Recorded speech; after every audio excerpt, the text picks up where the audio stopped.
एक बार एक व्यक्ति अपने गुरु के आश्रम में आया और अपने ही शहर के एक व्यक्ति के बारे में अपने गुरु को बताने लगा।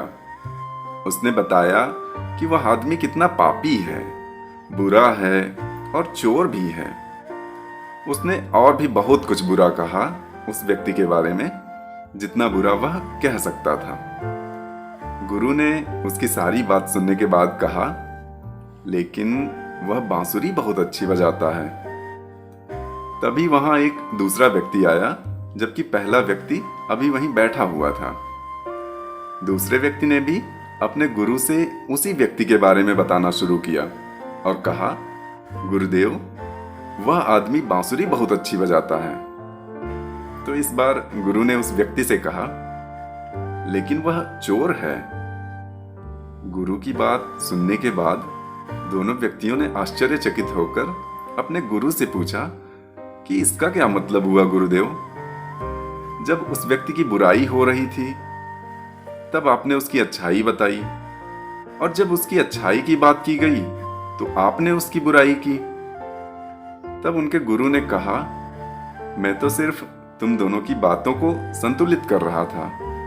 मैं कौन होता हूं किसी के बारे में कोई राय बनाने वाला। वह व्यक्ति चोर भी है, लेकिन वह बांसुरी भी अच्छी बजाता है। मैं ना ही किसी बात को इनकार कर रहा हूं और ना ही स्वीकार कर रहा हूं। मेरे पास इन दोनों में से किसी एक को चुनने का विकल्प नहीं है। वह जो भी है, मुझे कोई भी हक नहीं है कि मैं उसके बारे में कोई राय बनाऊं या किसी एक बात का चुनाव करूं। मेरे लिए वह ना तो बुरा है और ना ही अच्छा है। वह जो भी है वह स्वयं है। उस पर दिमाग लगाने की उसे स्वयं की जरूरत है। वह सिर्फ उसका काम है।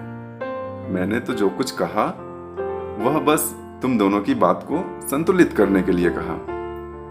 मित्रों, हमारी जिंदगी में भी अक्सर ऐसा होता है कि हम सामने वाले इंसान के अंदर या तो सिर्फ अच्छाइयां ही देखते हैं या सिर्फ बुराइयां। जब भी कभी हमारे सामने ऐसी स्थिति आए तो अपने आप को मध्य में रखने की कोशिश करें, क्योंकि किसी भी इंसान के बारे में तुरंत एक ही राय बनाने की हड़बड़ी हमेशा सही नहीं होती है।